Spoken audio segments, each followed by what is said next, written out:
Welcome back to Mumble Reacts.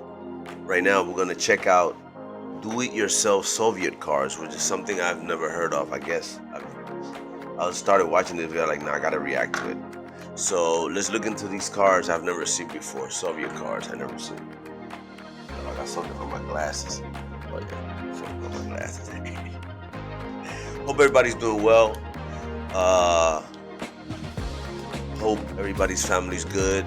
If you got kids, I hope everything is well. I hope they're behaving. I hope they ain't acting a fool like they usually do. And right now, I think it started raining. I was about to wash some clothes. Thank God I washed my daughter's clothes, all my daughter's clothes yesterday, so I just gotta wash my clothes better.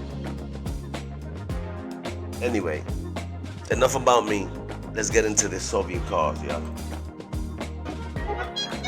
Mi gente a todo.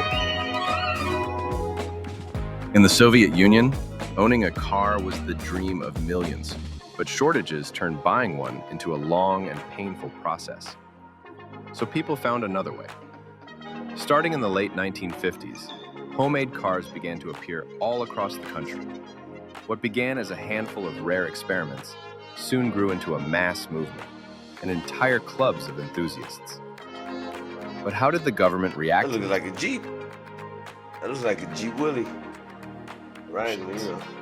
Were you actually allowed to drive them on public roads? Shit, look at that one.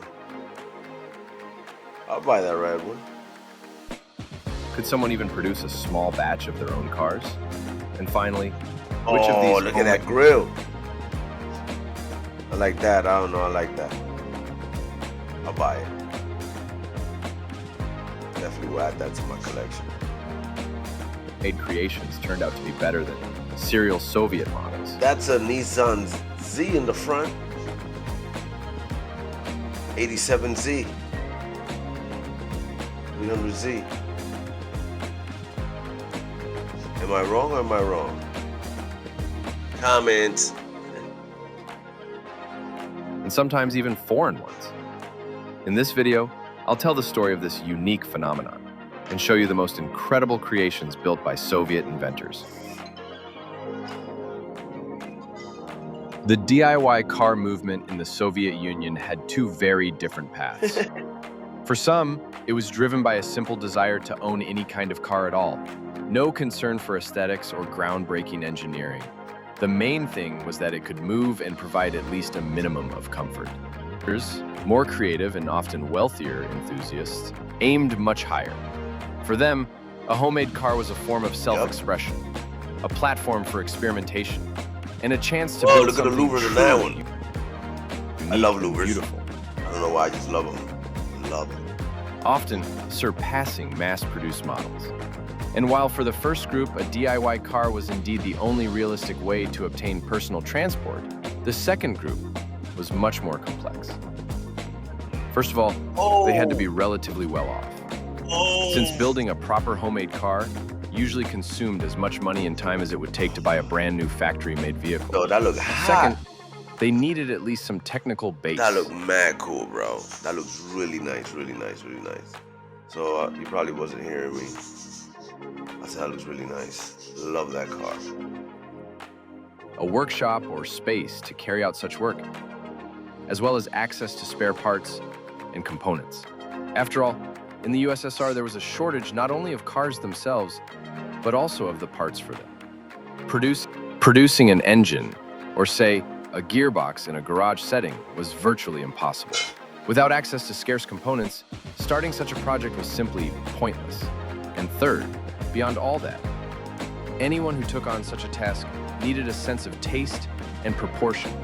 Otherwise, the result would hardly be a car worth looking at. In the 1960s, the homemade car movement in the USSR was rapidly gaining momentum and soon became a truly mass phenomenon. The magazine Technology for the Youth even developed special technical guidelines for homemade vehicles. These were advisory in nature and intended for those who wanted to build a car but didn't know where to begin. Meanwhile, the magazine Modalist Constructor started publishing detailed articles about DIY cars, blueprints, and step-by-step assembly instructions. Nice. Do-yourself videos back in the days, nice. Across many cities, clubs and workshops for teenagers began to emerge, where young people could build homemade cars under the guidance of mentors. The state encouraged this activity as it improved technical literacy among the youth and fully aligned with the country's ideology. Around the same time, the first rallies and exhibitions of homemade cars were organized. It was then that the term SAM-AVTO, short for Samodelni Automobili, homemade cars, appeared, eventually becoming a household name. By the early 1970s, the movement had grown so large that the government had to define its official stance. While authorities had never opposed homemade car builders, on the contrary, they supported them. The question now was how to formalize and regulate the phenomenon so that it would bring more benefits than potential harm. Fortunately, the government took a favorable position. An official procedure for registering homemade cars was introduced. Builders had to pass a technical inspection and obtain a safety certificate from a commission. Nice. If everything was in order, the car received official documents, license plates, Like inspection. Nice. Inspection sticker. Nice. and was allowed on public roads without restrictions. I don't know. Closer look at some of the most interesting homemade cars and their inventors.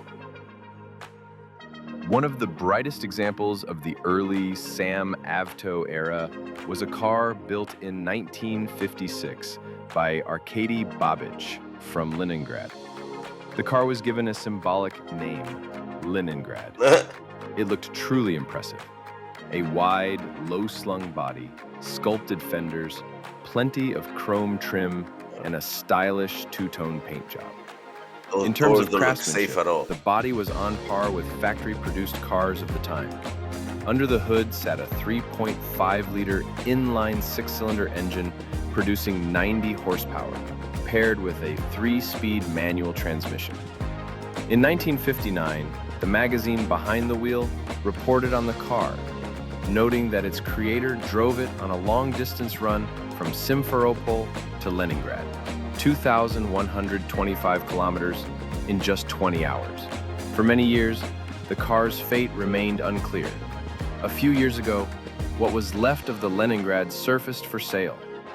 It was no longer running, missing its original engine in several parts, with a body badly corroded by rust.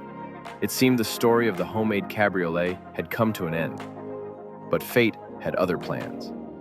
The car was purchased by enthusiasts in Latvia, and not only saved, but fully restored, bringing the Leningrad back to its original appearance and giving it a well-deserved second life.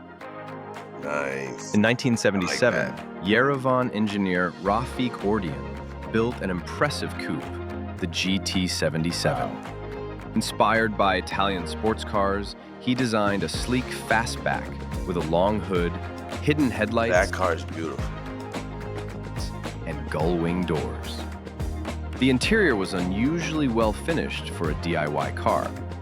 Power came from a modest 45 horsepower Nice Skoda rims. 1201 engine, while the suspension and transmission were borrowed from a Moskvich 412. With such a small engine, the GT77 wasn't fast. Its top speed was just 130 km an hour.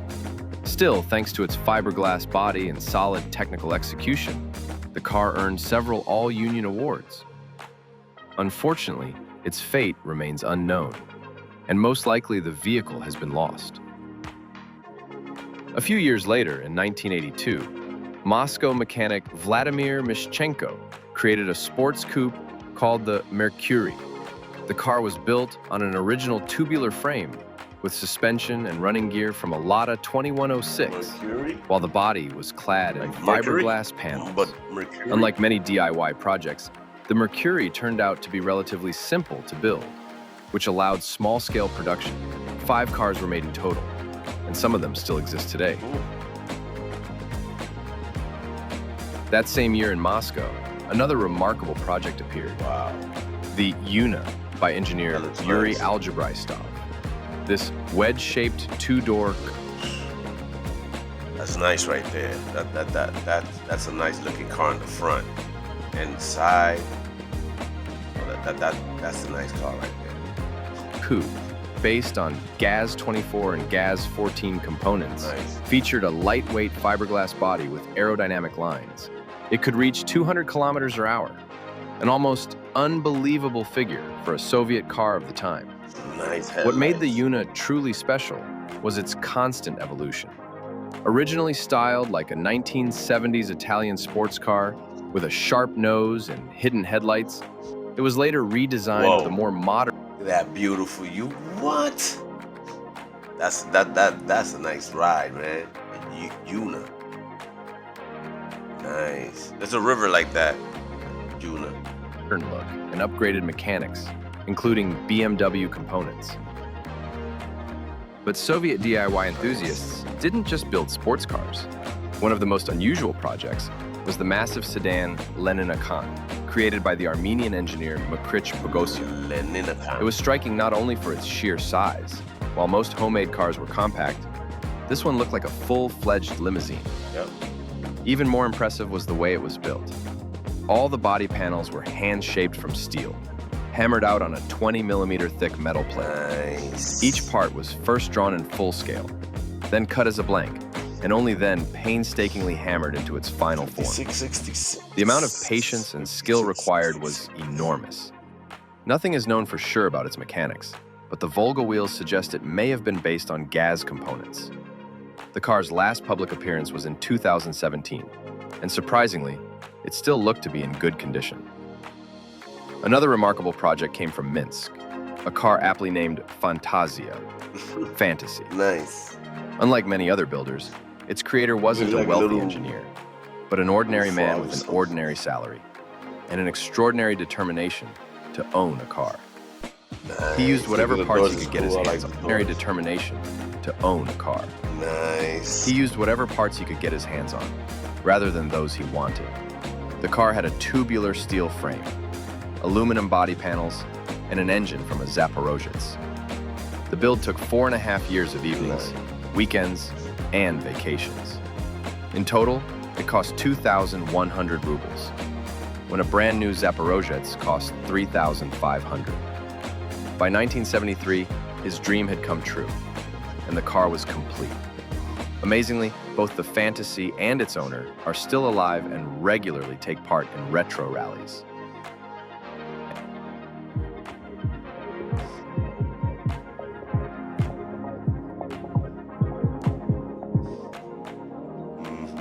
And in the Ukrainian city of Sumy, engineer Nikolai Doroshenko built his own budget supercar called the Murena. Its donor vehicle wasn't even a Zaporozhets, but a tiny motorized carriage. The fiberglass body was clearly inspired by the French Matra Murena. The car featured trendy pop-up headlights and a unique design solution. Instead of doors, it had a tilting canopy that included the roof and windshield. Sadly, nothing is known about its fate today. The most famous Soviet homemade car was the Pangolina. It was built in 1980 by Alexander Kuligin, an engineer by training and electrician by profession. From the town. That looks really cool, bro. Why do companies never build stuff like that in that time in the 90s, stuff like that? That's cool, bro. Some of the hood jump off right there. It's that 2097 type of shit right there, yo, for real.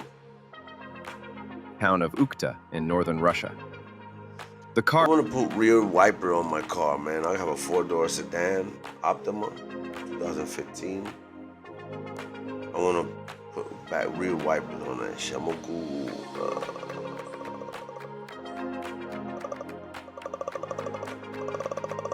No, it's man. I'm gonna Google how to learn how to do that shit real quick. That's just kind of. Car stood out immediately. A wedge-shaped body with sharp lines, pop-up headlights, and a canopy that lifted entirely instead of doors. This feature, and its resemblance to the armored pangolin animal, gave the car its name. Oh, it was built on a tubular frame with fiberglass body panels. Hit me like the pangolin. I don't even know what that is. I think I seen it in. Oh no, I'm confusing it with ant eater. In 1981, Kuligin brought the Pangolina to Moscow. The car appeared on television and in magazines, quickly becoming known across the country. To many, it looked closer to a European supercar than to a typical Soviet vehicle, even though technically it was made entirely from standard Lada components. During the 1980s, the Pangolina took part in rallies and exhibitions, including the International Expo 85 in Plovdiv, Bulgaria. To get license plates and permission to travel abroad, the car had to be fitted with extra headlights, mirrors, and more conventional wheels. In the mid-1990s, the car was damaged in an accident and later rebuilt. The Pangolina's fame also shaped Kuligin's career. He received offers from Lada and Moskvich and worked at Moskvich for several years, though his unconventional ideas were never adopted. I'm gonna watch the video. Later, That video he right emigrated there. to the US, where he started producing kit cars. In 2004, Alexander tragically died in a road accident. Look at that. Look at that. You know the trouble they had to go through to fix some air conditioning jump off that was all the way back there, bro? Charged me mad dough, man. Damn, loco, mierda, loco. Look at that shit. Man, why companies don't do stuff like that? You know why he did it? Because it was for him, and he didn't want to go through all that shit when he wanted to fix something. But the companies that make the car is like, fuck you, buy this shit, and then see how the fuck you can fix it. It makes you mad fucking uncomfortable, bro. Like, the cars right now, they don't have a fucking thing to measure the freaking transmission oil. You don't have a thing, the little stick with the thing, the little stick with the, you know, they check the engine oil. Can't check the transmission oil no more. You can check the fuel injection, fuel injection, power steering. Well, my car, I don't know, certain cars are now. I believe in most cars you can still check the power steering stick. But what the fuck, man? Soon we're not even gonna be able to check none fluids. When your shit stops, you gotta buy a new one. That's how it's gonna be watched. As for the Pangolina itself, its trail fades in the late 2000s. It was displayed for some time in a private collection and in the museum of a Russian automotive magazine. But after the museum closed, the car's fate became uncertain. The cars shown in this video are only a small part of the whole picture. At the peak of the movement, up to 2,000 homemade cars were officially registered every year in the USSR. Wow. But by the late 1980s, new regulations made registration much more difficult. And in the 1990s, the flood of imported used cars all but ended the Sam Avto era. Enthusiasts remained, but the scale was nothing like before. And in the 1990s, young people's interests changed a lot. Becoming a cosmonaut or an inventor was no longer fashionable. That's it for today. Nice. Thanks for watching until the end. That was a great Now it's your video. turn. Tell us in the comments if there were similar enthusiasts and unique homemade cars in your country. That was way Subscribe, bro. leave a like, Way and share the video with your friends so we can I bring you definitely even will. more stories like this. Share with all my friends. I'm sharing with all my friends. You already know, check out the Transport Chronicles. Vehicles and History is a great channel. Go to there, subscribe. I'm gonna subscribe. That was a great freaking video. Really good. I like that video. So, thank you for joining me for this quick recap. As always, hope everything is well. Hope everything is good. Hope you have a great rest of your day. I'll see you in the next one. Peace.